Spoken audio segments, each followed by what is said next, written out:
Hello, good people. How are we doing tonight? We are back with a bang. Franky Fridays with Dan and Helgy. How's everybody? How are you doing, Helgy? Yeah, well, transfer window is over, so now we can have a more composed discussion on stuff that have happened during this hectic 2 months or 2 or 3 months.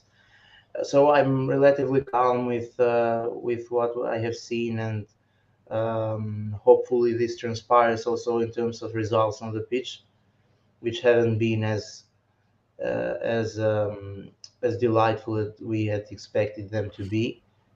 But still, there is a reason for optimism. So I hope that we will get back on winning tracks as soon as possible, starting from tomorrow. How do you feel? How do you um, uh, what's the first reactions after the closure of the window before we move on to topics in specific? Yeah, a general feeling, pretty good actually. I think we had a pretty outstanding window, to be quite honest, especially given the fact that it was Todd Boehly's first window ever, as the sort of interim sporting director, but brand new Chelsea chairman. So I think they did a fantastic job. Just the caliber of signings we got,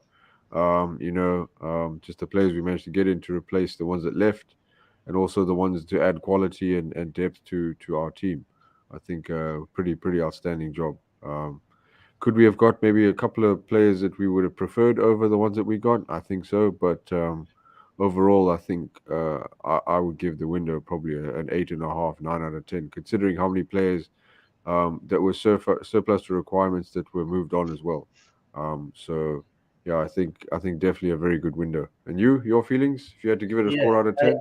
I would give it an 8 or an 8.5 as well. Don't get people who want to be overly negative with our recruitment. Of course, you'll have fans that will moan even when you when you show your ambition and sign quality.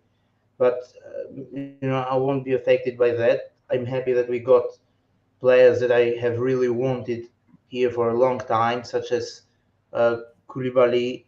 I wanted Kukurea before uh, he um, handed in the transfer request. So it was highly rumored that he would go to Man City, and we managed to sign him very in a very short amount of time. So it was no delay, it was no haggling about the price, it was just pure business. And we have added quality more or less in all of those areas where we needed to improve. And as you said, it was the first window of thought, but for me it was um, much better than any kind of business that Marino, the previous board as a whole, has have done during their period here.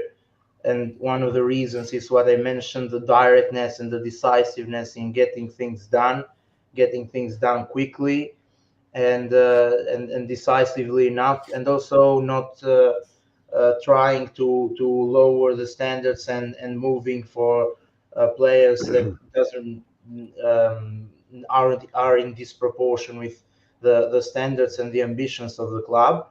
Uh, we were promised in May or June to for 8 higher players to be signed, and more or less this has happened. So the expectations are there for us to have a very good season. Hopefully, it does happen. But in general, we more or less agree with each other that it's a case of having putting money where their mouth was, like before the start of the window, have signed two attackers, needed to replace two defenders, who we unfortunately lost on a free, and it happened. Koulibaly and Fafana, two let's say different profiles in terms of age and maybe the style of play, and the circumstances of their careers, but it gives you the mix that you need in that back line. Um, Also, Kukurea, as I said, one of my favorites even before he came here. Aubameyang, I said even this time last week that I wanted it to get materialized, and I'm happy we signed him. And Zakaria, which I hope that will be a great sign. I haven't watched him to be honest, but it's as far as I know, it's a case of him having the talent, but has had a difficult period at Juve. So hopefully we can get him to the shape that he had before moving to Italy, and even upgrading on that. So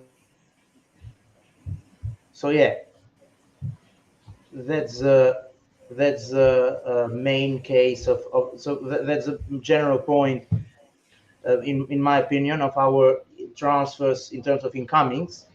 And before moving to each of them one after the other, I wanted to ask you, first of all, what do you think about the outgoing aspect of our transfer window, and how decisive it was? And are you happy with the fact that Tuchel was backed, in the sense that we offloaded many players as well? Because sometimes it's overlooked, but in the long term, it's a very important aspect for a team to run smoothly in order to get rid of those that don't deserve to play it. So, what do you think of that before moving to every name in specific and more in detail?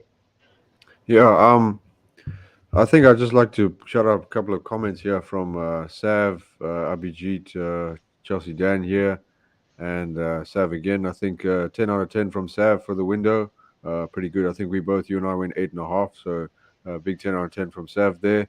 Um, and Abhijit saying pretty like ones and zeros binary there. So if we win big as in trophy or league, then 10 out of 10. If not, then 0 out of 10. So pretty drawing a line in the sand there, Abhijit. Pretty cool. Um, Chelsea Dan saying big up to the panel and big up to the chat, big up to you guys. He says I give the window to the top deadline day. Uh, big up Sav. Um, yeah, I'd like to preface this by saying I think the most important thing about with respect to the outgoings is that Todd Boehly has clearly drawn a line in the sand, which I think is very important in the sense that he said that players that are surplus to requirements or that are kind of taking up weight on the wage bill, like space on the wage bill, are either going to have their contracts terminated or they're going to have a move found for them pretty quickly. And I include the likes of Marcus Alonso, Emerson, Mishi Batshuayi, Kennedy, all those kinds of players who have clearly been offloaded. I think Mishi Batshuayi's his move to Nottingham Forest collapsed, but I think he's off to Fenerbahce if I'm not mistaken. Yeah, Um, so I think there was a fee involved there as well on a permanent deal. So it seems to be that the Todd Bowley is cleaning up the kind of proverbial mess that was contract mess and the sort of the bloated nature of the Chelsea squad that was left under Roman. Look, you could debate, I suppose, Marina's tactics in the sense that she wanted to keep these players and retain value and hopefully get a transfer fee out of them, or to try and stimulate interest. But it just left kind of a bit of a non-functional nature in the squad as a whole because you kind of had players hanging on.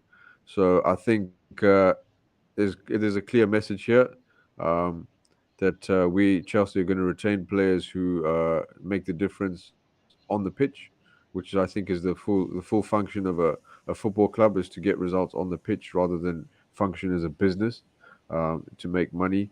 So look, I'm very much in favor of that, and I like the fact that players that I thought were not weighing the club down, but kind of tagging along a bit too long, and for their own sakes of their own careers as well, just kind of hopping around all over the place, and not really having a clear direction for themselves. I think it's good for all parties that there's kind of clarity. So that's kind of my take on it. Anything you would like to add? yeah, yeah. And Maybe go into the maybe go into the specifics now of like a player by player type of thing.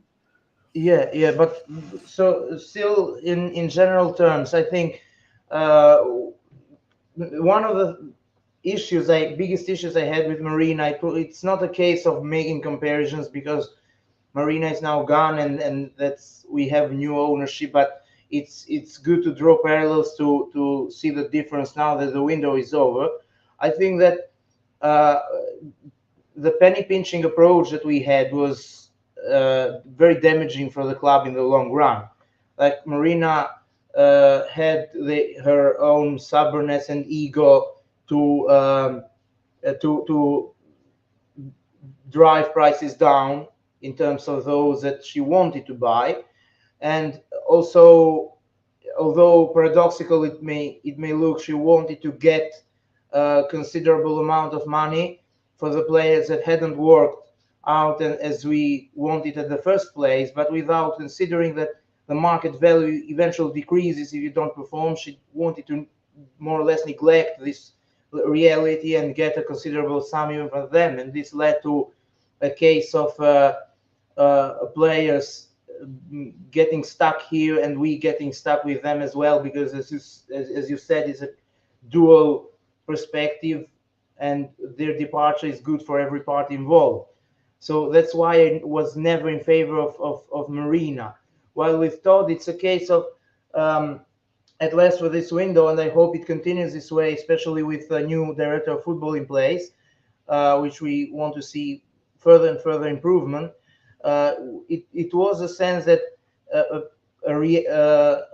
common sense regarding the Premier League reality. So, like it or not, the mantra now is go big or go home if you want to sign quality. And although you can decrease the prices of the players, it has to be inside some logical frames and not in the sense that you try to give to offer low fees for players that are really quality. I'm taking in consideration um, Fofana and Kukurea signings in particular, because they were signed from Premier League clubs and had more than 1 year in their actual contracts, and we were made to to we were criticized by some that we to pay Brighton, for example, for Kukurea, which for me is excusable in the context of modern market, which is self-dictating. And you can see bottom 10 sides in the Premier League that are able to spend big even though they don't play in European competitions. So this is an indication that you can't really decrease prices significantly if you want to add quality. And still, Todd has done very good business. He has decreased prices and also signed quality, but without making the other parties frustrated of our approach and making them shut the door to us and force into tier B or C or D players eventually, as it happened in many windows under Marina. We were here this time last week and when we discussed about Fofana, and we both agreed that it was good to add him in the team, but it's very necessary to make sure that we don't pay a world record sum for a defender to Leicester. And as Simon Johnson reported, we have paid exactly 69.5 million pound, while Leicester wanted 80 million pounds. So this is very significant in terms of avoiding that price tag pressure from a young player, and also making sure that we get the player. So it's for me it has been a more or less a successful window in terms of incomings, both in terms of both in the aspect of in the financial aspect and also in the sporting aspect. So we managed to decrease the prices of some players up to the point that we don't lose out on the player, and this is very important to see, and I hope that it continues this way. So before coming back to you and taking the players in specific, reading some of the comments, Banner, big up. What do you think of Zakita? It has to be Zakaria signing on last minute on loan deal. We will talk about every one of them in specific. I'm okay because of the comment. We're starting with Zakaria. Yeah, I think The you first, mean Zakaria. Yeah. yeah, Zakaria. Yeah. So in general, as I said, we agree that for me it's nothing less than an 8 at minimum as a transfer window, both in terms of incomings and outgoings. And I hope everyone succeeds out of those that have come. So, as I said, I haven't watched the guy. I know that he was highly regarded by many people on the fan base, especially 2 years ago when we struggled to reach an agreement with West Ham for the transfer of Declan Rice, and where a considerable amount of people that suggested him as a decent alternative due to his ability to play as a defensive midfielder and impose his physicality at Borussia Mönchengladbach. Unfortunately, he seems to have had some injuries and some adaptation problems at Juve. So the only thing I can say is that if we judge it alternatively, if we think the worst is a low risk scenario. So if he doesn't adapt, he will go back where he is, and hopefully, if he does adapt very well, we sign him for around 30 million euros, which is a very good sum in the modern days.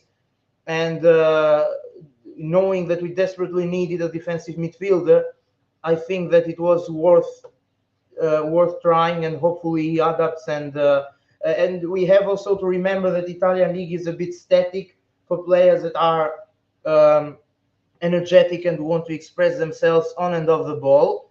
You can see how Kulusevski and Bentancur have adapted at Tottenham, which means that despite the fact that at Juve they weren't at their best, which means that maybe they have had another opportunity to show themselves more in the Premier League. And I hope that with Zakaria it will be a similar case of adapting himself and making us sign him at the end of the season. So it's not worth it moaning as long as we have signed it on loan. So the best thing is very good. He adapts and we sign him permanently at the end of the season. And the worst thing is that he comes back from where he came. So it's not a case of worry. It would be much worse if we hadn't signed a midfielder at all. We already have, so I hope that it works, and that's what I can say about him. What about you then? Yeah, look, I know Zakaria's reputation is a good one from Gladbach. I know. I think I've been reading up a little bit about him and chatting to a couple of Chelsea fans who followed him more closely than I have. Because to be quite honest, I haven't followed him at all in Italy. I did briefly in Germany, but as I understand, he's been played out of position in Italy. He's been played more as a box to box midfielder, and he's not a box to box. He's more of a sitter. He can even play centre back. So look, I think he addresses a need that was clearly there. I do have some concerns with respect to his injury record because I know he had a very bad knee injury and he's been kind of in and out a little bit. So our midfield kind of suffering from a little bit of injury prone behavior with respect to likes of obviously Kovacic, Kante, rather injured quite often. So that's a little bit of concern. But I think, yeah, it's a bit of a low risk, high reward kind of signing. I think as CFC Central put it in a good tweet, it's low risk, high reward. So like it's a bit like the Kovacic deal initially, where it's a loan with an obligation to buy, and if he does quite well, then it's a kind of a cheap deal. Um, so I think it's a good option to have, and also I think it's important to have two good players in one position. Like we have Chilwell and Kukureya in sort of the left wing back. We have, um, of course, in the back three, we've got a really healthy selection of centre backs. Of course, for Fana now adding to that, and then I think long term, I think Chelsea will probably try and make a move for Declan Rice next summer. If not, kind of somebody else maybe for the long term defensive midfield position. But I think Zakaria is kind of someone who can and who can fulfill a role between now and the end of the season. And I think it's a much needed addition. It gives us options as well to go to like a three in midfield, potentially four at the back because he is a bona fide defensive midfielder. So that's a good thing here. But something I want to move on to is there's kind of been like a bit of a bit of banter going on in the chat here. I toxic YouTube. Maybe his name is giving his kind of his perspectives away a little bit because he's been going at it, saying our team is kind of washed and we won't win the Premier League. I don't think we'll win the Premier League, but I toxic YouTube here is kind of going at Chelsea a little bit. Um, so being disciplined there by Chelsea Dan as well, and Kieran coming with some rational perspectives by saying that we've got a lot of injuries as now management fully allowed TT and transfers. I think we will mark more additions in the future. And then Toxic coming back with a little bit of more negative opinions. The Chelsea fans not loyal. They don't understand football at all. We've been absolute garbage all season. See ya. And then he dipped out.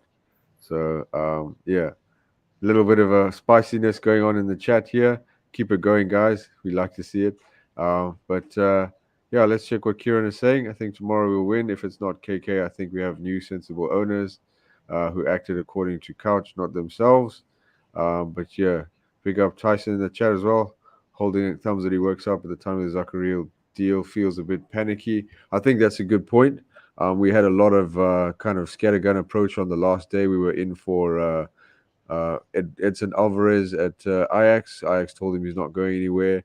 They were in for Zakaria. I believe there was one other, Sangare at PSV as well. Yeah, Um, so there were three kind of names. I think as well that the Billy Gilmore transfer out was disappointing to me as well, given the midfield situation. So I think very good point there by Tyson in the fact in the sense that it yeah. feels a bit panicky. It What does do you feel think, Helgi? yeah, it does feel a bit soulish in the sense of how we approached the deal and how it came out of nowhere. So you can't get rid of this point of view. Uh, you can't get rid of this point of view as long as he hasn't played yet. So he has to play in order to convince us that he isn't a Saul scenario. So somebody who comes in late and it's just a sort of panic bites. It's not. Hopefully he doesn't do that. And but it remains to be seen. So it's not a case of us being conclusive now and saying that ultimately saying that we signed him very late and it means that he won't adapt here. Uh, there are many deadline day signings that have been very successful. And on the other side, there are many deadline day signings that have seemed to be panic buys and have ended up as disappointment. So that's the reality of football in general, and we don't want to draw conclusions from that. The only the only time that we can draw a conclusion is when we see Zakaria play and hopefully does perform and removes the doubts out of us. And hopefully we sign him at the end of the season if he ends up performing here. So now it's the time to be positive and think that hopefully they and Zakaria in this case turns out to be a very good addition for our team. And if he works out very well, as if he works out very well, then it's very important also in the sense that we can attack with more encouragement, knowing that we have a natural Demi sitting in front of the defense. So that's the most important thing. So let's see. That's the only comment I have on that in an encapsulated manner, and I hope that you will adapt here. So before going back to Dan and discussing the next signing, uh, please, if you are in the chat, like the video, subscribe to the channel if you haven't, in order not to miss any of the episodes of our show and other videos of the channel.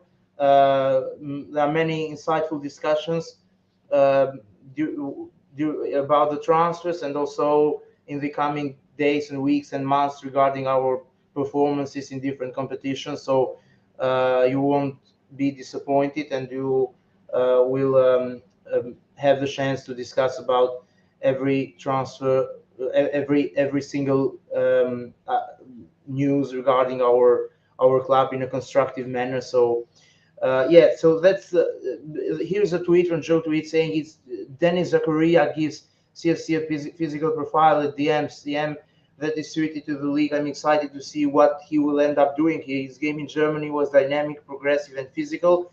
He also won't be the only player who struggled to impact a dysfunctional Juventus.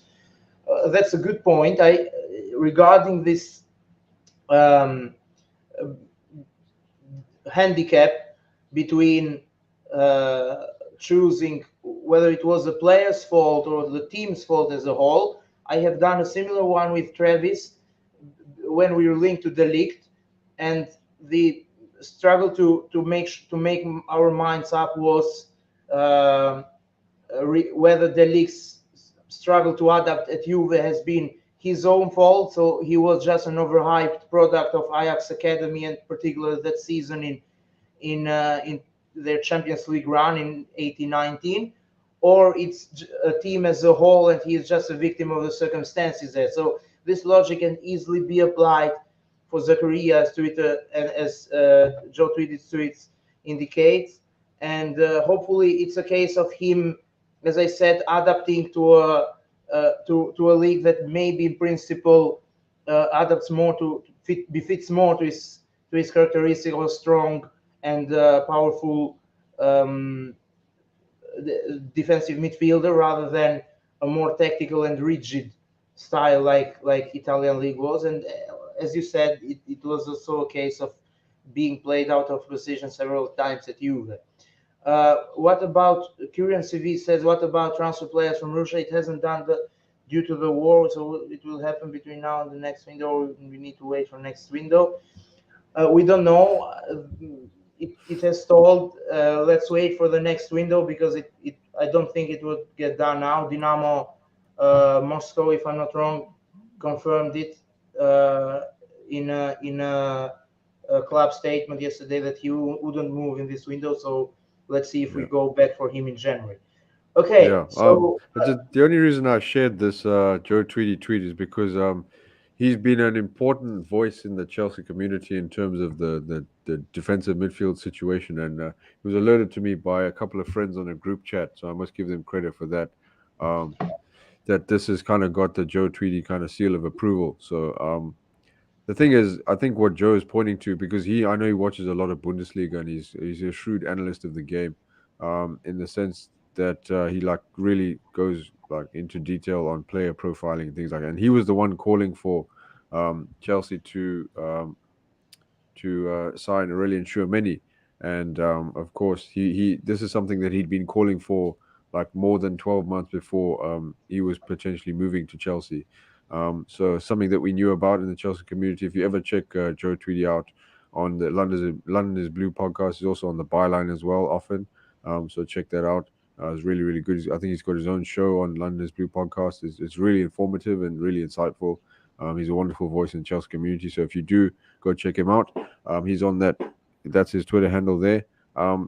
So yeah, just I think it was really important in the sense that you know, in the sense that yeah, the defensive midfield position I think has been very like a topic of kind of consternation in the Chelsea community because of like the kind of pining for Declan Rice, but also because of mainly because of the functionality that it provides or seemingly would provide the Chelsea midfield and the wider team in itself, in the sense that a defensive midfielder would offer so much protection for the back line. So it'll just be interesting to see from like a narrative point of view as to whether, even if Zakaria is not necessarily the top level profile that we need, that what kind of an impact will he have on the side simply because he's a specialist in that position. Maybe he's not of the, as I say, he's not of the standard that we need, but let's see if indeed he is able or he's allowed to play by himself in a midfield three, with say like a Jorginho and a Kovacic at the same time. What kind of an influence will he have on the way that we can play? Will this potentially be beneficial to our attack? Will it be beneficial to our defense? Will it now provide Chelsea more of a functional footballing identity? Tuchel, I know, mentioned in his press conference, which was highlighted by another friend of mine, Travis, on the timeline, that Chelsea are a little bit behind other teams because they have only been able to sort of define player roles at the end of the transfer window. So that's an important thing to consider. So I'm not sure if he's talking necessarily about just signings in um, as a whole, but I think it's just important to consider the fact that now Chelsea can really fit players in defined roles in the team. and try and kind of build a cohesive structure. And of course, maybe I'm getting ahead of myself here, but Tuchel came in on a knife edge kind of on the 26th of January last year, 2021, and he was able to mold a team very quickly in an identity that he wanted and make it successful. So I'm hopeful now that he has kind of some of the players that he wanted and the profiles that he wanted, that hopefully he can mold them into quite a fearsome side. Because I think our attack with Aubameyang as the kind of the bona fide number nine um, that we need the kind of profile that Tuchel looks for, the ideal profile in an attacker. I think that will give us a reference point, so that'll be good. Sterling can then play left wing, and then it's about who plays right wing, and then perhaps we can shift to a 4-3-3 if Zakaria can play as a Yeah, defensive midfielder. Could allow us maybe to drop Mason Mount into midfield. Conor Gallagher can play in his correct position. Jorginho can have more license to control and be less physically relied upon. Kovacic as well can play in a midfield three. Then that means, of course, Reece James and Kukureya and Ben Chilwell have more attacking license because they've got someone sweeping up behind them. That also offers more protection to the likes of Koulibaly, Fofana, Silva. Silva doesn't have to play every game necessarily if we play a back four. So there's lots of positives to having a defensive midfielder, I think. So just want to draw attention to a couple of the comments here before I ramble on. So Chelsea Dan saying Zakaria world class talent. He will do good for us. I watch him in so many games for Juventus. I'm not going to I'm not going to give my perspective on that because as I say, I've only watched Dennis Zakaria briefly, so I can't qualify whether he's a world class talent or not. But certainly hopeful that the fact he's a defensive midfielder adds a different dimension. So Abhijit saying Raheem Sterling. I did pose the question in the chat. Who's your favorite signing of the window? So Chelsea Dan mentioning Zakaria. Abhijit saying Raheem Sterling. Sav saying Raheem Sterling here. Then um, and then Chelsea Dan saying, agreeing with Sav, saying, well in bro, with that comment. This guy must be a plastic fan. He reminds me on the Chelsea fan app on Chelsea website, with he being so negative. We just in the 5 games. Tyson saying, 100, hopefully the other settle soon as I like Cuckoo too. So crisp on the ball. Good call there. Um, right, more chat here. Dinar saying Connie Chukwemeka duet with Dennis Zakaria in midfield. That'll be quite interesting to see, although Connie's probably a little bit raw. Um, Yeah, Sav giving us some facts about injuries killing us a little bit there, and just general sentiment around the fan base. I mean, I'm not going to sit here and be a hypocrite because you know, you and I were chatting in WhatsApp and stuff like that. You know how like kind of numb I was with respect to just Chelsea around the whole feeling around the club. It's just getting towards the, that dramatic, toxic kind of level again. And I just wasn't really excited by it. But yeah, hopefully, like I feel a little bit more invigorated now that we have a defensive midfielder or defensive midfield profile, and we have a number nine as well. I think those are two key attributes. Maybe not necessarily the first choices, as I said, that you would want, but Aubameyang certainly no slouch, and Zakaria certainly not someone to discard necessarily. So Dino is saying Armando Broya in false nine. Hope I did say that name correctly there, Helgi. Um, Hope I said his surname correctly because I know you taught me how to say it. Um, so then yeah. Chelsea Dens. I'm just cycling Oh through yeah, couple of comments here. So um, Sav agreeing on Kukurea, excellent on the ball. We'll bounce back and confident on this. Couple more comments here. We'll just cycle through. Sav saying Mishi went, but you got the club wrong. Only joking, bro. You were right. Rotten here coming in. Finally, Chelsea rival Oba and Zakaria became a reality. But what is most important, Chelsea should focus on the next match. That's what we hope for. I'm wondering why Connie and Casadei didn't play. Very young, Rotten, very young. So give them some time to crack into the Chelsea first team, as we've seen from the likes of Billy Gilmore, who have actually made 20 appearances for the club and still not made themselves a first team regular. It's not an easy thing. So I wouldn't put too much pressure on Casadei and Connie Chukwemeka. Give them some time. Um, so Andres Gomez, welcome to the chat. If you're new to the chat, guys, please smash the like button, hit the subscribe. We do need more eyeballs on the channel, or it just helps us out. So really appreciate it. Big up to you, Mikhail, in the chat. So Andres saying if Tuchel's still doing bad formation, OMG, we need Tuchel in under control seriously. So big up Mikhail. Uh, RPG saying history will repeat itself. Tuchel will be gone in year three. I hope that's not true. Okay, last comment. With the new signing we just got, you will think they will be a Premier League leader in the coming years. Or do you think we need to sign a few more players till we be English champion again? Let's talk about this comment, then maybe we can move on to chatting a little bit about West Ham. Um, so, what do you think? Do these signings catapult us into that title conversation, or are we still quite a long way off there, Huggy? We need more players, absolutely. And I think it's not just a case of needing more players, it's just a case of needing the right players and spending wisely. And it's all about the standards of the Premier League, which are in constant growth. Maybe in another league, it could have been enough to finish comfortably in the top two, but due to City and Liverpool's constant improvement, especially City by the looks of it in these 5 games, and other teams also strengthening, of course, you need to constantly evolve. But the most important thing is to build a steady structure, uh, which would allow us to be self-sufficient and eventually recycle the quality of the team rather than building it from the scratch and going back to the same cycle of transitional seasons over and over again.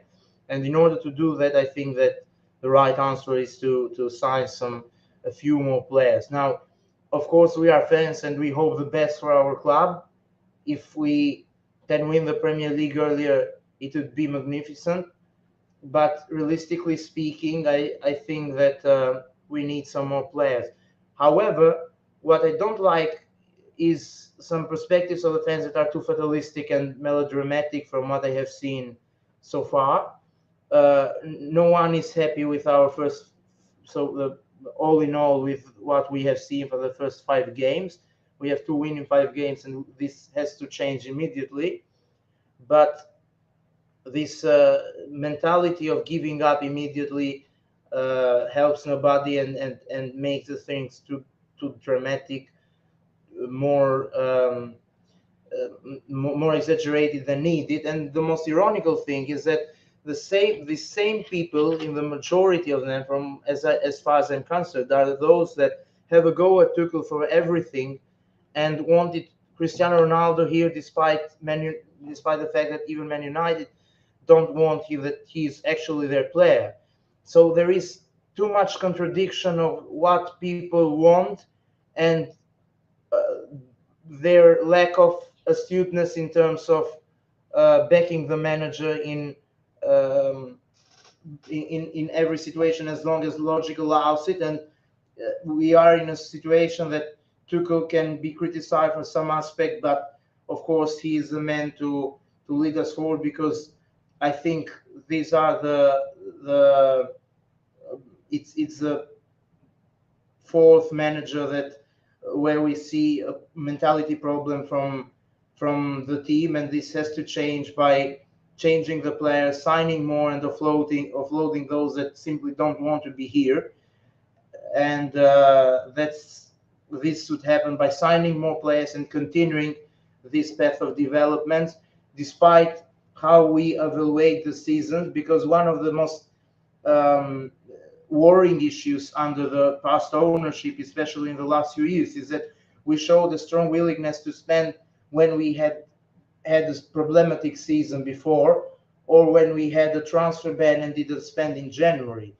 While when we were successful enough, we either made rushed signings, or we didn't show the right decisiveness and directness in approaching the right profiles in order to build on what we already had. So it's a must to continue improving based on this window that we had, and hopefully it does happen, and we continue spending big and spending wisely at the same time. So that's my take on it. So what do you think? Yeah, it's a good point, man. Just cycling through a couple of the comments here. Everybody's being very positive in the chat here. Thanks for the good energy with regard to smashing the like button and things like that. Really, really appreciate it, guys. And it's really good to have such a positive chat. I mean, I'm struggling to keep up with the comments here, so if I don't get to them, do apologize. But I'm trying to multitask here a little bit. But yeah, um, I think yeah, what I really kind of want to talk about, I know you kind of alluded to it a little bit, was just the overall kind of feeling about kind of, I don't know if you felt this, but just in the transfer window, I feel like we have a little bit more of a direction, like a little bit more of a plan.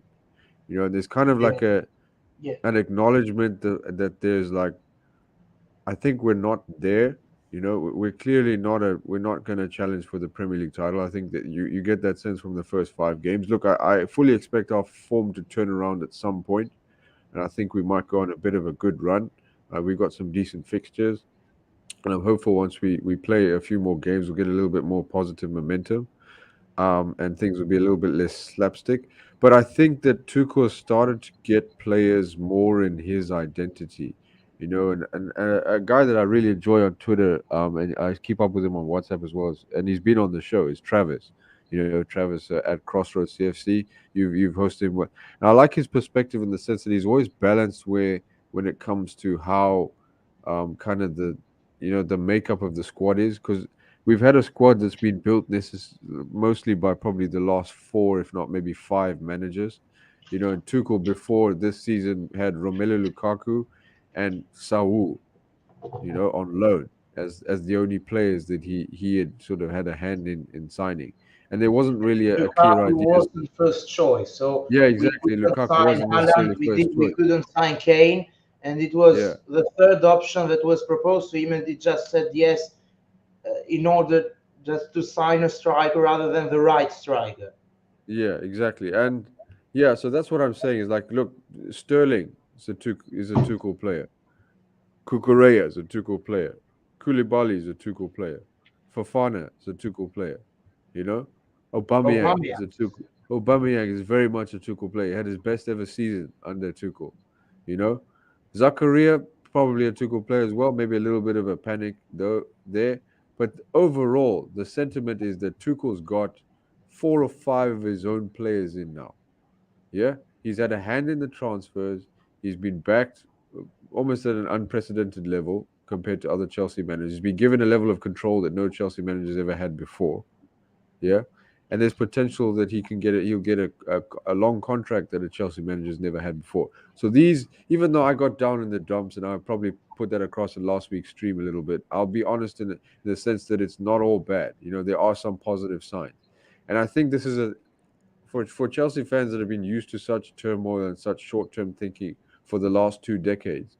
I think it's a time for us to kind of batten down the hatches, maybe accept a bit of poor form, accept a season that might not end in top four football, that might end in just an FA Cup run and maybe a knockout appearance in the Champions League and maybe a little bit of underwhelming form. But the long-term view is that we have in place owners that care, that want the club to clearly go in a positive direction, given the caliber of young player they've tried to sign. There's a long term view, there's a stadium plan, there's a redevelopment plan possibly for the training ground.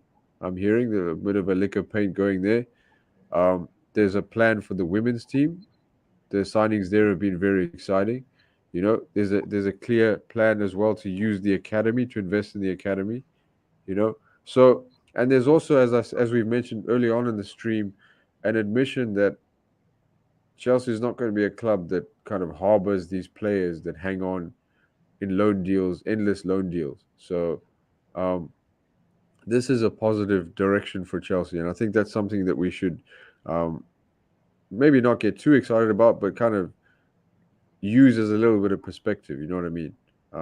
So kind of have have this as a fallback when things aren't necessarily going quite right. That yes, we might have a few growing pains, but overall we're probably heading in the right direction.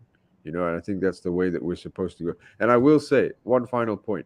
I will say that I did mention that Roman Abramovich did a wonderful amount for Chelsea Football Club. He essentially created the elite club that that exists today. However, I think it was abundantly clear that fresh ideas were needed from a footballing perspective.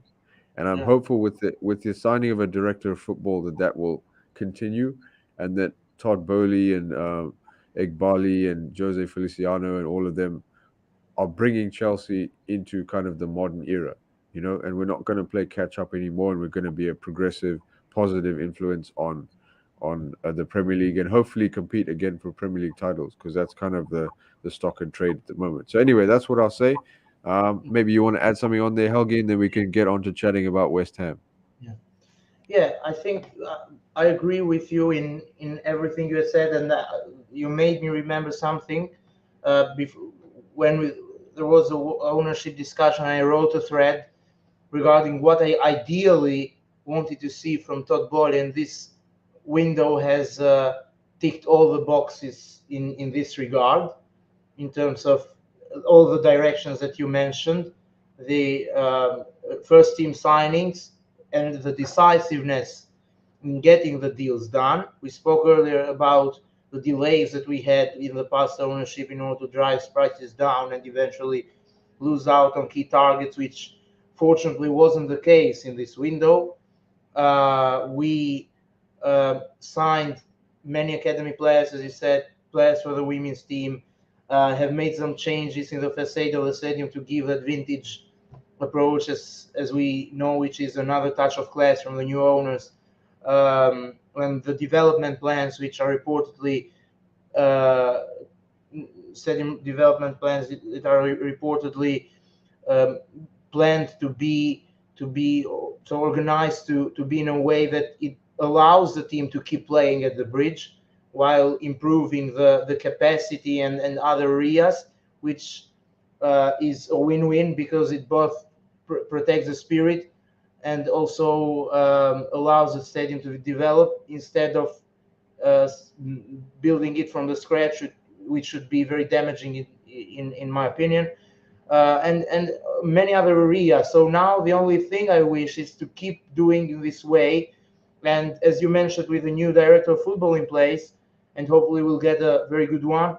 Um, we'll continue in this direction, and we'll keep making the team, as you said, in a uh, to put the team in a more modern context of football, and make it more sustainable, both in terms of getting results and performances.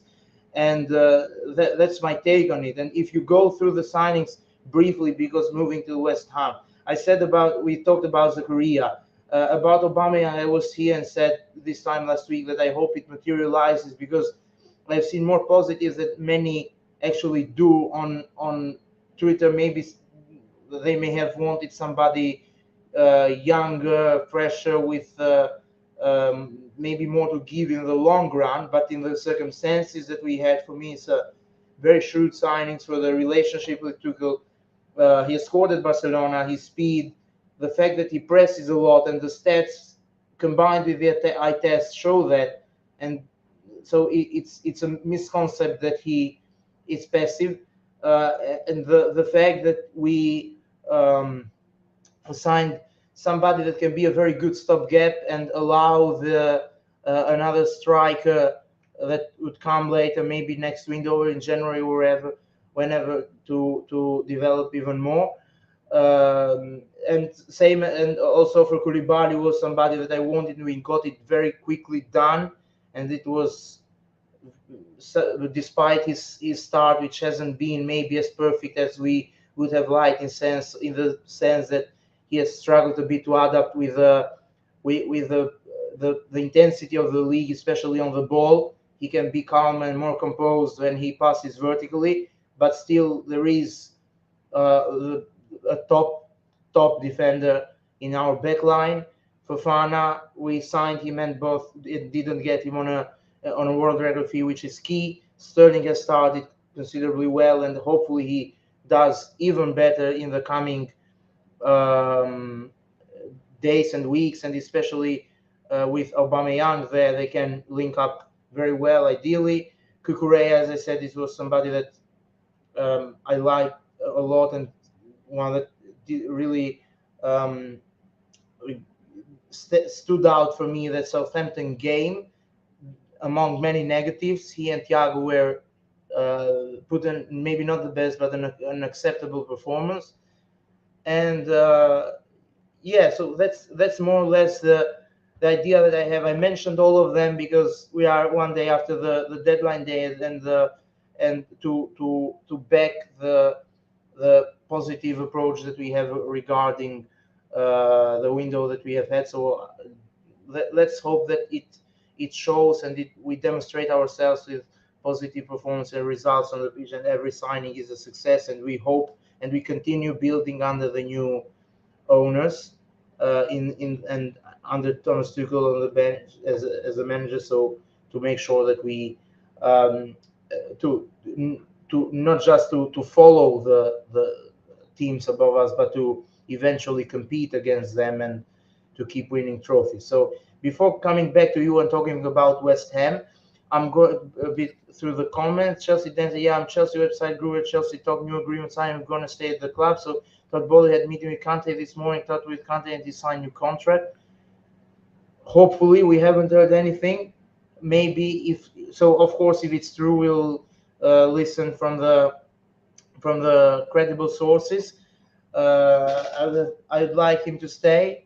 He's an asset for the club when he's fit.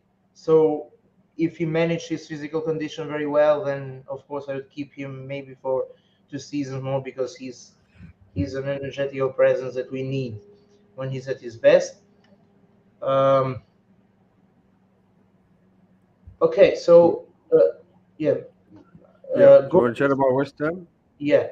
Okay. Uh, So I'm just gonna bring up a predicted lineup. Like I threw this together yeah, before yeah, the yeah. stream, so we can chat maybe a little bit about the predicted lineup first. Okay, So yeah, hopefully good. everybody can see the lineup. So I'd like you guys, if you can, drop your predicted 11s for West Ham in the chat. Okay, we'll bring them up and we'll discuss them with you. But first of all, maybe let's just chat about our thoughts ahead of the West Ham game. Um, Yeah, because it's a bit of a tricky one for me. Of course, it's at Stamford Bridge, I believe. It's not at the London stage, yeah, not at the that's London yeah, Stadium. So that's always probably a good one to get the home game out of the way. Um, we'll probably get a London derby at home to kind of g up the fans and get a bit of positive momentum going. So I've gone here for a kind of a 3-4-1-2, with a pretty standard uh, formation for Chelsea at the moment. Now I'm going to explain my reasoning, and feel free to disagree with me. Um, so I've gone with Mendy in goal, Fofana, Silva, Koulibaly back three. I think that kind of picks itself. I think Fofana will make his debut because he's fit and he's been kind of raring to go. He's had a good season. I think a couple of training sessions he'll be all right to play right centre back. Reece James, is I see in the Tuchel's press conference ahead of the game, that he's fit to play. I think Jorginho will play next to Kovacic. Kovacic is probably fit enough to play maybe 60 minutes.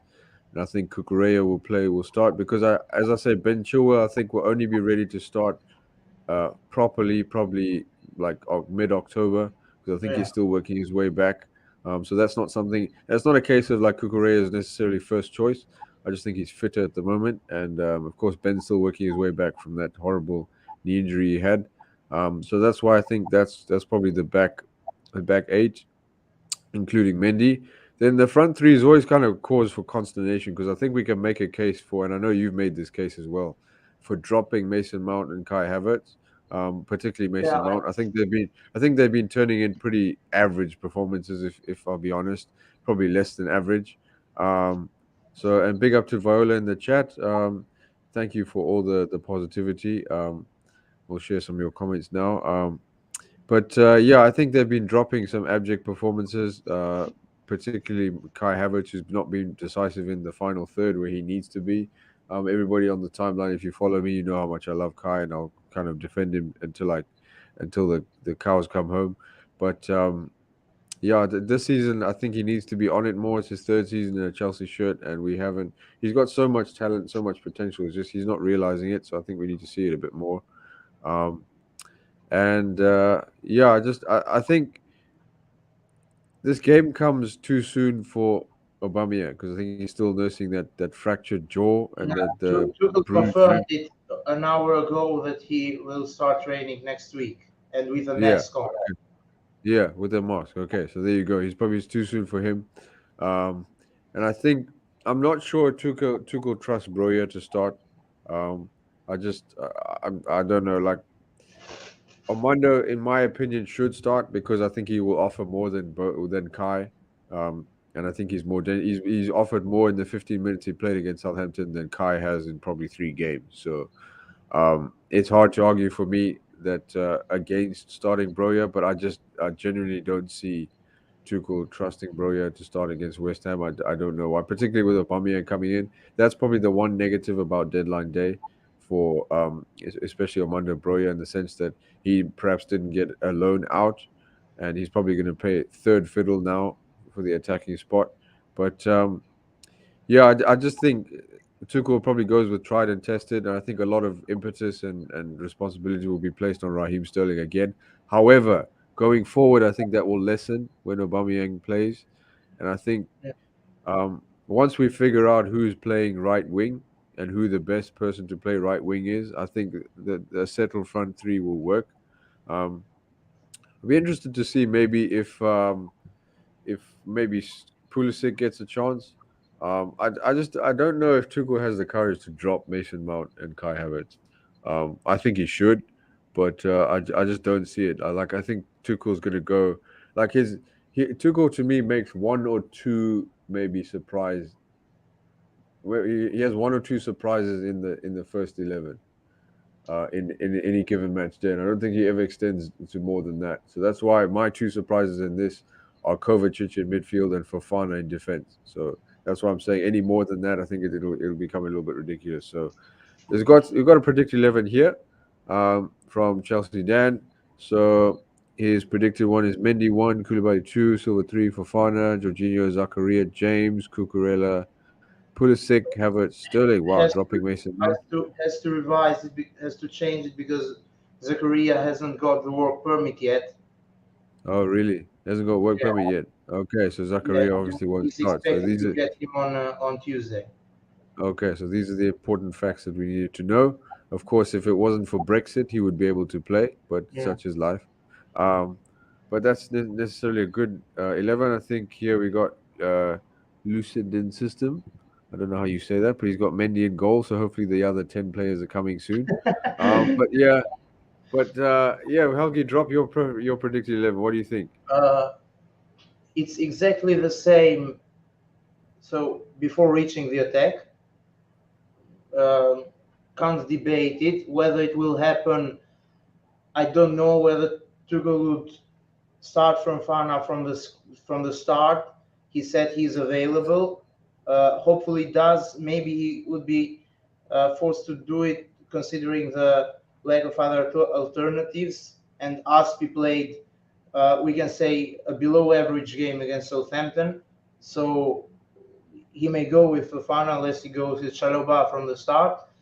And I don't know whether Kovacic is fit enough.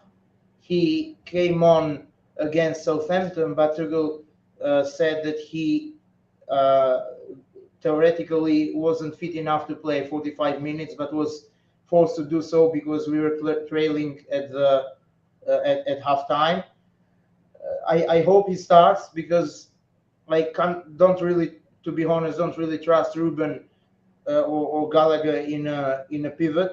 I see more of Ruben playing as a Reese backup as a right wing back seems more imposing. Um, while I'm very happy with the wing back choices. While when it comes to the attack, I'll drop Kai despite the debates or uh, maybe people want to say that okay he will find form we have to play him it's still the beginning and I know all of that but his performances have been so soft for my liking and it's very disappointing to see actually because I'm trying to make now a mix of Southampton review and West Ham review. I wrote a long thread right after Southampton game when it was a kind of rant or something that I really wanted to express myself there. And it's really disappointing to see uh, both Mount and Havertz actually play in such an underwhelming form for five games. Havertz has a big problem with his body language again, and I don't know why it happens around 2 years after he has joined. It was a problem at the beginning, and now it should have passed. It looked that it had passed, and now the biggest problem that has had in these 5 games, in my opinion, has been, ironically enough, his body language, because he hasn't imposed himself well enough in winning first and second balls, unless so despite some fractions, it may be the game against Tottenham in the second half against Leicester, when he dropped into the midfield and helped, bouncing the balls towards Sterling or maybe Cucurella out wide.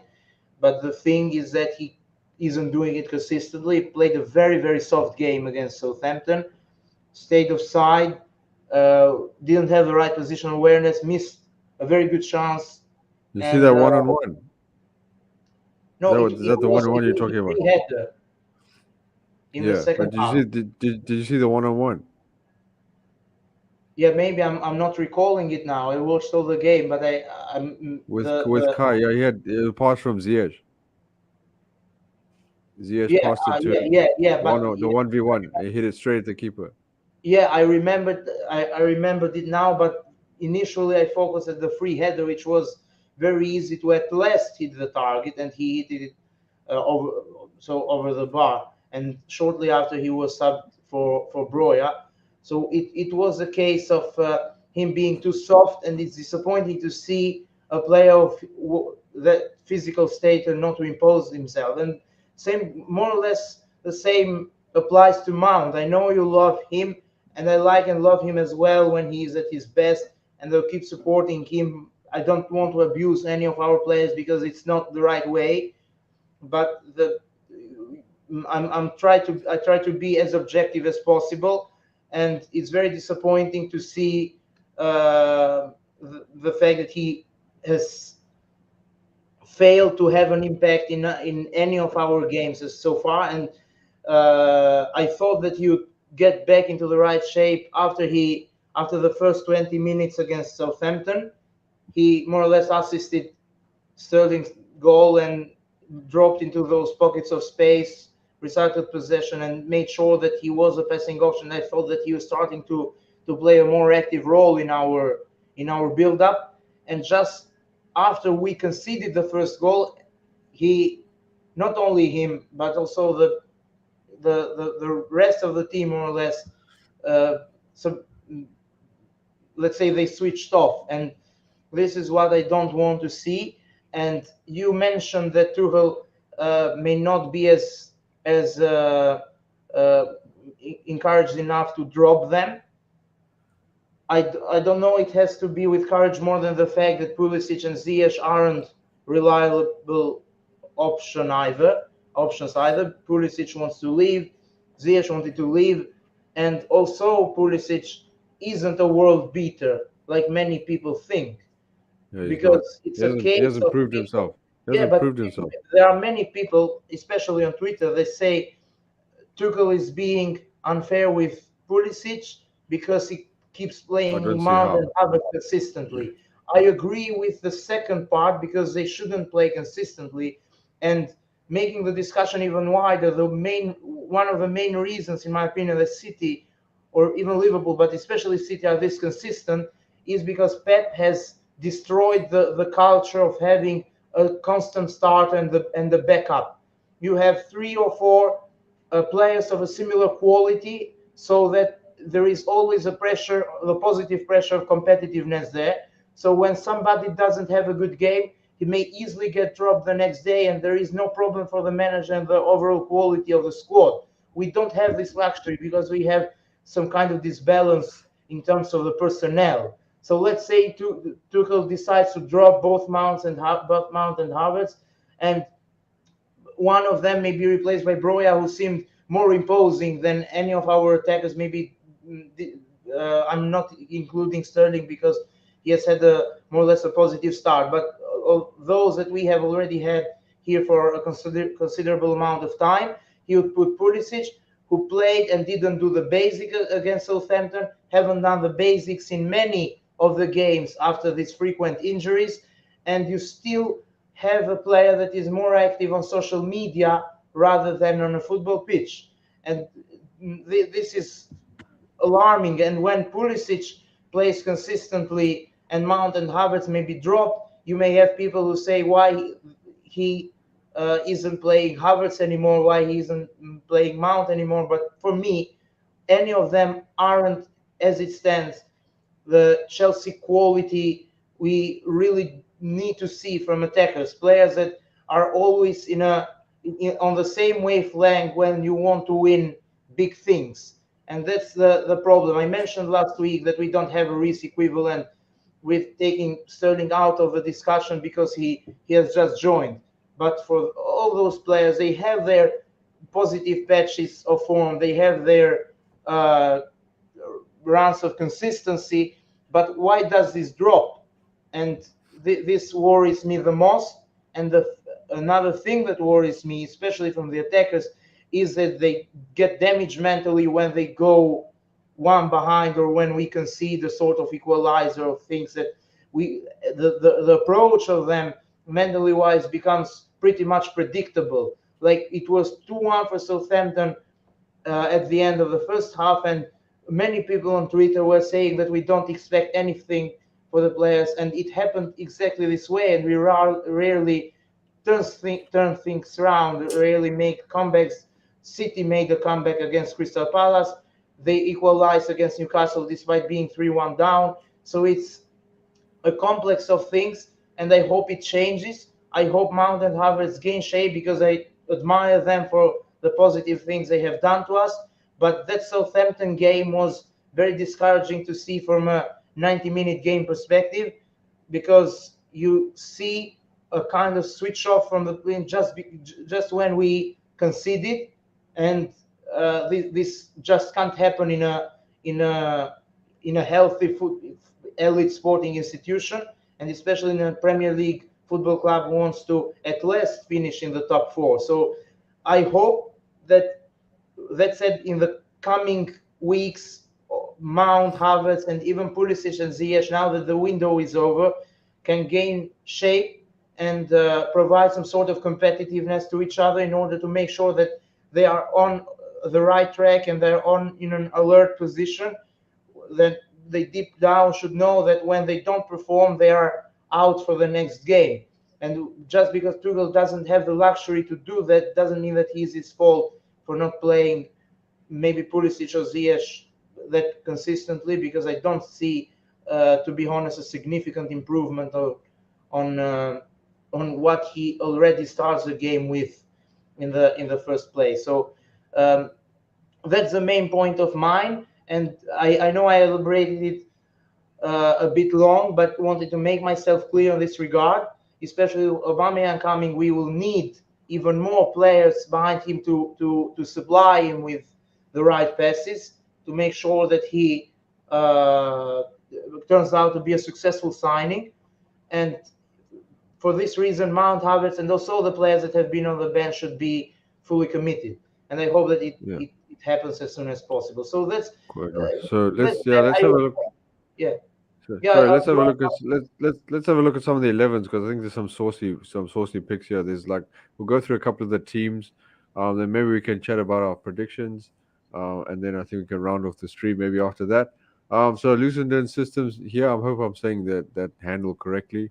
Mendy and goal, Koulibaly, Fofana, James Silva, Kovacic, Sterling, Mount, Broja, Havertz, Kukurea. I don't know what kind of midfield there is here, but I think it's Kovacic and Mount in midfield, and then like a front four of, No, or either front four. it's I too don't. adventurous for me. Yeah, that seems a little bit outlandish to have Mason and Kovacic in midfield too. That might be a little bit. TikTok I Habesha saying, please would Broya. I think we're all begging for Broya. I would Jeff, strike Broya has done. Yeah, Carry on, carry on. As Jeff is saying here, no Kai, no Kai. He wants Broya. Big ups to Chelsea Dan for saying hit the like button. Please do. There's 87 of Yeah, you watching, so please smash the like. Well, it's just dropped to 78, but please smash the like button. Subscribe if you can. Um, RBG laying down the facts here, unfortunately.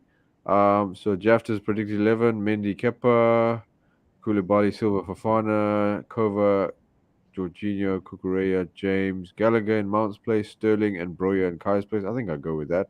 I just don't think Tuchel's brave enough to do that. Um, I don't Manage think host we should. trends. I don't think we should um, play Gallagher from the start in whatever Yeah, case. maybe give him. Yeah, I Uh, think maybe give him but 20 or the 30 minutes at the end. I think he Yeah, needs to but maybe warm up the again. biggest Yeah, issue also with Broja is that we have to realize that we can't put immense pressure on him to be a talismanic kind of striker, that we rely all the expectation of the world over his shoulders when he is just yeah, he's still young. one. He's So yeah, that's the case. So people think that's very easy to say Tuchel doesn't start Broja because he's so stubborn to make Kai work or stuff like that. But it's not a FIFA game. There are players that are more or less watched by many shareholders in the game, by fans, by the manager, by the owners, but by their families, by whoever. So I don't think it's good to for Broja's progress and also for the team eventually to put him straight into the team in a consistent way so that we put too much weight over his shoulders. He has to play more, and I agree with that, but this doesn't mean that we should exclude Mount and Havertz for good and just prioritize Broja in the sense of making sure that he of damaging his growth. He has to be gradually integrated into the team. And that said, I think he should start tomorrow. But at the same time, Mount and Kai should come back into their the Chelsea level shape actually. their form. Yeah. Yeah, Interesting 11 here from Brandon. He's gone for four at the back. So I quite like this team. You know, Sterling, Broya, Ziyech, midfield three of Mount, Jorginho, Gallagher, Kukureya, Silva, Koulibaly, James. I think that midfield three is a sieve. I think that West Ham, particularly Declan Rice, will stroll through that midfield. But I like the back four and I like the front three. But the midfield is a bit of a disaster, if I'm honest. You got one box to box midfielder. You got like an attacking eight, and then someone who can't hold as a six. So that's not going to work for me. I like as I said, I like the back four, and I like the front three. Just that midfield is a disaster. So I don't think that'll work. I bet Maybe you. Kovacic starts tomorrow because we'll Yeah, have I a think game. you'll start. Yeah, Yeah, a game that will be maybe physical enough, and he's somebody that can apply his physicality both on and off the ball. Is very well in terms of very good in terms of resisting the press and making the ball stick to his legs and playing vertically. And maybe we have to remember that West Ham have added quality in their team, despite the fact that they haven't started the season in the best possible way, but they have been bold in their transfer approach. They have signed Skamaka, they have signed yeah. Paqueta, Paqueta. Yeah. they signed Kerrer. Kera. So Yeah.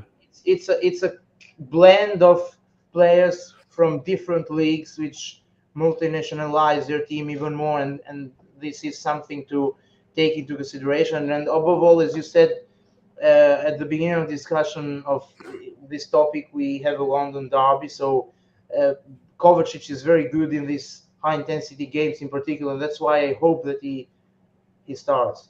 Nathan Yeah. secondary says Kepa should start.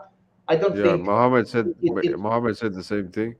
yeah. So there's two of them saying Kepa should start. I don't know. I want to ask you one quick question, and maybe you can give me like a 20, 10 or 20-second answer here. At what point do you think it becomes uncomfortable for Tuchel to start Mendy? Like when or like what's the point at which he starts to drop him?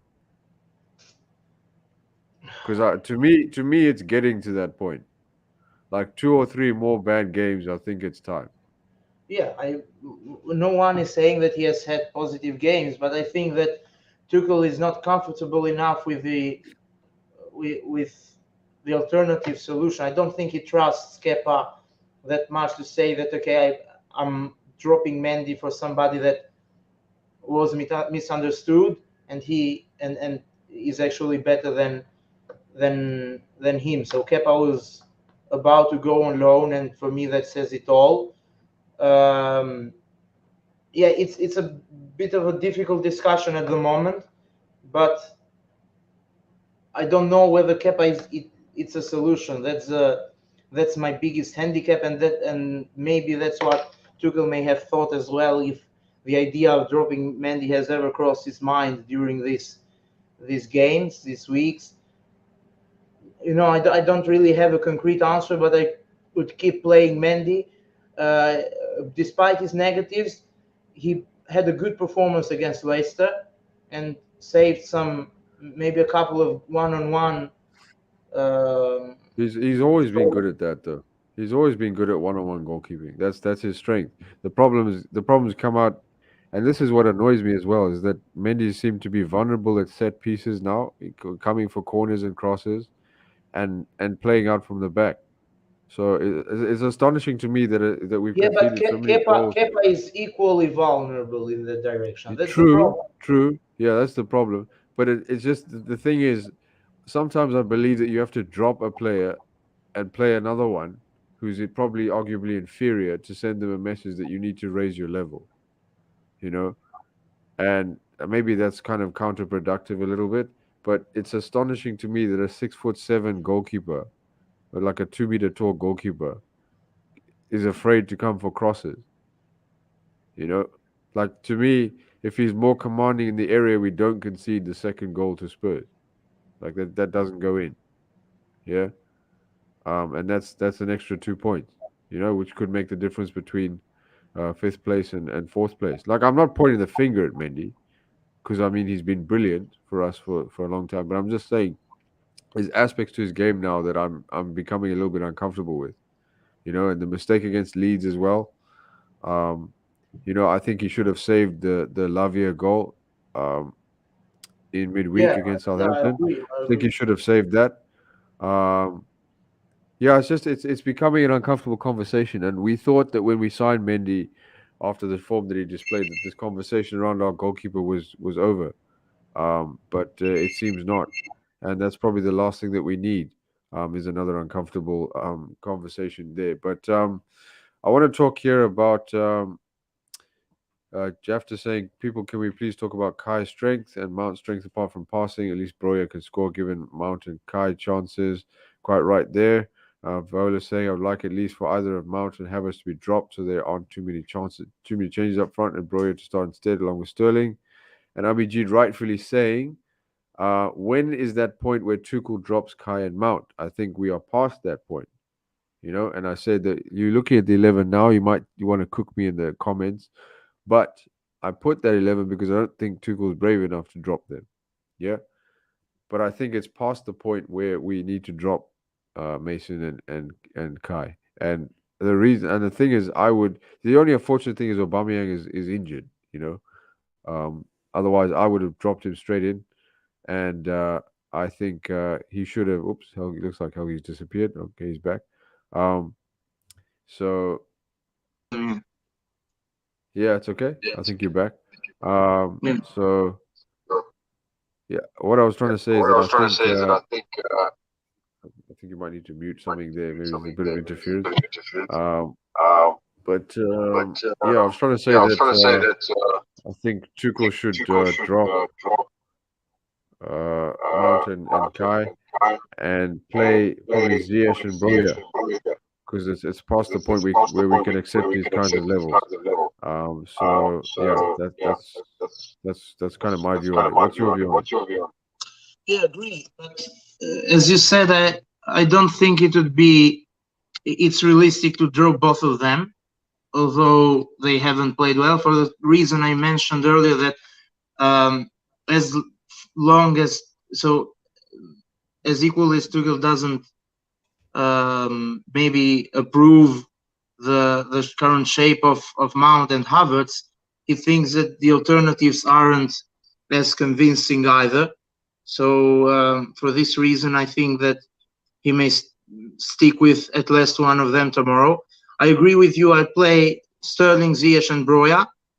Maybe it's not the best of systems to play Ziyech on, and I have always uh, beaten this drum that Ziyech performs much better if he plays in a out and out winger role when he has the opportunity to cross with his left foot towards the far post. But uh, I still think that he may be better in that in that inside forward role than Mount and Havertz currently are. So yeah, minimally I would start Broja and Sterling, and then let's see what Tuchel goes with. I actually expect a change for tomorrow because of the fact how passive the attack was. Um, However, it's a case of you know also not changing too much. So I expect us to go with um, Mount and Sterling behind Broya and Kai on the bench tomorrow. Cool. Hopefully this Cool. doesn't Hopefully echo this doesn't anymore. echo anymore. It is echoing. I don't know why. But yeah, hopefully it's a little bit better now. I think you can maybe hear me. Um, but yeah, I think Helgi, if you just stay on mute while I talk, then I think it's all right. But yeah, so a couple of comments here saying maybe I toxic referring to my lineup. I think we fixed the echo, guys, so hopefully it doesn't interfere anymore. Um, there, Helgi's back. So I think it's all right. Yeah, no more echo, so we cool. Here's a predicted lineup from Abhijit: Mendy, Kukurea, Koulibaly, Silva, Reece, Chalobah, Kovacic, Sterling, Pulisic, Ziyech, Broja. That's quite adventurous. Not. I'm trying to work out that formation. Four. Ah, okay, that's pretty 4-2-4. Yeah, that's pretty interesting. Um, Ch- Chalobah and Kovacic. I know Abhijit rates from my conversation with him. Abhijit rates Trev in midfield, and Trev has played DM before, so that's not really a surprise. That's an interesting lineup. I think Trev could probably do a job in DM. Whether um, Tuchel would trust him against the likes of Declan Rice, and the Thomas Tuchel and all that. I'm not quite sure, but that would be relatively interesting to see. iToxic coming in with some zingers here as well. Chelsea were in fifth. Mendy can't start. He sucks. Kepa to start. Kepa for start. Okay. And then Ziyech, after saying Ziyech played more forward defense, splitting passes into the box than both Kai and Mount. If you revisit that Southampton game, you realize he found Sterling movements more often than them too. So that's a good point. Um, and that's probably a reason why we would like to see Ziyech start because he's the one who's gets his head up and passes forward. Yeah, So that's a probably a good shot. I think you can make a case for dropping one of Kai and Mount and playing Ziyech instead, because I think I'd probably drop Mason, play Ziyech, Havertz, and Sterling. So that would probably be a good front three. I think you've got to drop one of Kai or Mason, like you yeah, at and some point. that's Like what I realistically expect to happen. yeah, at least one of them. So I think we can round off the stream because we're getting on to an hour and a half now. Yeah, And please, guys, there's 75 of you watching. Please smash the like button, hit a subscribe, drop a comment in if you want us to talk about something before we end off. But what I'd like to talk about is probably the West Ham angle, and then get into a prediction, and then we can perhaps end the stream. Um, yeah, so West Ham have going to this game. They got three defeats from their first five games. They lost their first three. First one to Man City, then they lost to Nottingham Forest, and then to Brighton. They got picked up their first win away at Villa, and then drew 1-1 with Spurs. So I think that Spurs result's probably encouraging for them. Whoops, sorry. But I think we know what we're gonna get from West Ham. Physicality. I like the look of obviously Skamaka. I quite rate him. Paqueta is very dangerous as well as the number 10. So it'd be interesting to see if he plays. Um, but yeah, what are you feeling with respect to West Ham? Are you scared of them? Do you think they can? Because I know they've had poor form to start the season, but the London derby against Chelsea is exactly the kind of uh, game where they can pick their form up and kind of use this as a springboard to catapult their season. Um, and we kind of need to squash that. I don't know if things at West Ham are maybe a little bit stale, but I certainly think maybe the signings that they've made will take a little bit of time to bed in. But what are your views on West Ham? What do you think? I haven't watched any of their games to be quite honest, but I know the quality that they possess. Um, so what do you think? I know there'll be a danger from set pieces, which is an area where we've been really terrible this season. Um, so that'll be one to watch, and hopefully we can shine up in that respect. But yeah, how are you feeling about West Ham? What do you think? Are you worried or what's your perspective? Well, I mentioned it um, a little before, and I said that it's a case of not underestimating them despite their poor start of the season. So the fact that they had three defeats in their first three games, and as you mentioned, the draw against Spurs may be enough for us to take the game very seriously. It's not a case of feeling fearful or worried because with the standards of the Premier League currently, every team plays to get things out of the game, at least a draw or possibly even a win. The most ambitious of them against the top six side. So it's not a case of trying to evaluate the games into easy or difficult ones. Every game is difficult nowadays in the Premier League. So we have to be self-conscious of the fact that it's a London derby, and as whether it's West Ham or whoever it is, and despite the maybe not the best form of both of the clubs involved, it's a game that when you have to give your 120%. And uh, I agree with you about their physicality, and I mentioned earlier that one of the reasons I hope that Kovacic starts is exactly this fact that they will be physical, and Kovacic is somebody that has proved that he can. It doesn't shy away from physical challenges. Is so dynamic, and it may be a very important for us tomorrow. And also the set piece threat is something that isn't has been a problem for us this season, not necessarily connected to a particular strength of the opposition, but we have seen it in different games now. So it's rather a case of taking care of ourselves and looking in the mirror rather than thinking, rather than overthinking about the opposition. So it's a game when we have to win because of the circumstances, because of the stage of the team, because of the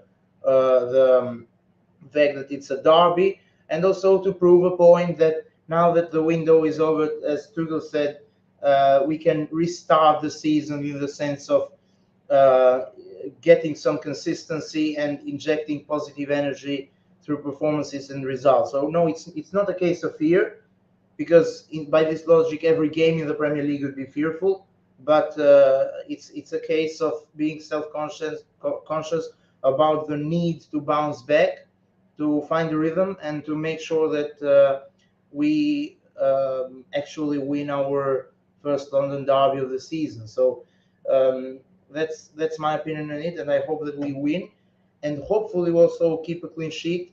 It may be a bit unrealistic at the moment due to the defensive vulnerability we have shown.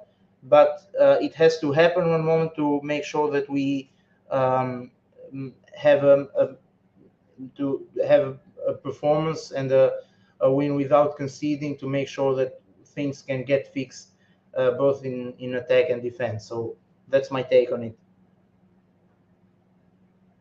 Unmute yourself, then. Unmute Yeah, yourself. sorry. Give me a. I was just gonna say that's. I didn't know it was muted. I was unmuted here. But so give me a. I'm just sorry. I've just Just battling flu at the moment, so I'm kind of trying to get over that. Mhm. Um, but yeah, give me a score prediction. What are you thinking of like your score? Just give me a quick score prediction if you're Uh, inclined to do that. I'm not the best at score predictions when sentiments are involved, but I'm saying 2-0 win. Yeah, 2-0. I'm gonna go for a 3-0 win. I think West Ham are terrible, so I think it's a statement win. Good vibes off the transfer window. Uh, yeah, I think it'll be a 3-0 win. Why not? Stick a No, bit of why positivity not? into the time. Stick a bit of positivity into the atmosphere. So Abhijit saying a best of draw. Jeff to coming with a 2-1 Chelsea. Fowler with the 2-1 Chelsea. Abhijit, as I said, a draw. Um, Toxic coming with his being true to his or her reputation, saying we can't draw, we need a win. But if Mendy starts, we're gonna lose. It's So not a case of pointing the finger at one man, because it hasn't been um, mm, uh, a scenario situation where everything has worked besides the keeper. So I don't know why we should we should see Mendy as a bad apple in a team that has many players that are actually performing. There's been a team issue rather than an individual one, in my opinion. So yeah, so I don't know why Abhijit, he's so conclusive when he said if Mendy starts, we lost it. So we lose. Yeah, RBG's giving us a selection of scores. So that's quite to depress. 1-1, 2-2, or 1-3. So like seems like there's two FA Cup replays in this situation, and then we end up losing the third match. So it's an interesting one. Jeff to say we can't lose. Honestly, it's illegal. It's unacceptable. It will be torture. I'm fully Yeah, with yeah, you. spot on. And We then can't toxic, lose or toxic draw. is toxic is cooking me, saying you think West Ham suck. We lost 3-0 to Leeds, mate. Straight facts. I said if you listen to what I said, I'm trying to be positive, bruv. So calm down. Um, and then he's saying we lost 1-2 last week. Yes, we did, but we also after we lost 3-0, we then won 2-1. So this is what I'm saying. I'm going for the inverse binary. We lost 3-0, we won 2-1, we lost 2-1, so we're gonna win 3-0. You see? Roller Logic. coaster. Logic, big brain. Yeah. Abhijit. Okay. Abhijit laughing. Cool. Are there any other points you want to add with respect to our stream, or okay, should we round it off? Yeah. Yeah. So actually, just case of what we said. Like we need to gain some momentum and have a positive approach to the games, both in terms of performances and results. And now it's more in the context of hope, maybe also combined with some realistic optimism.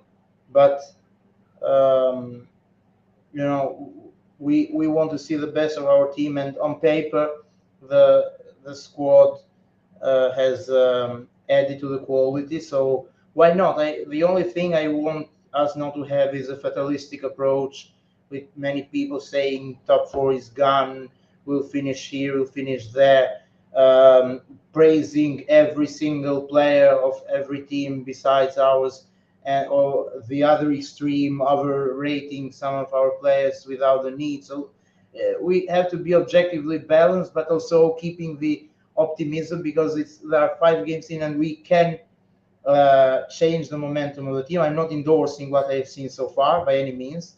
I want us to keep the standards sky high.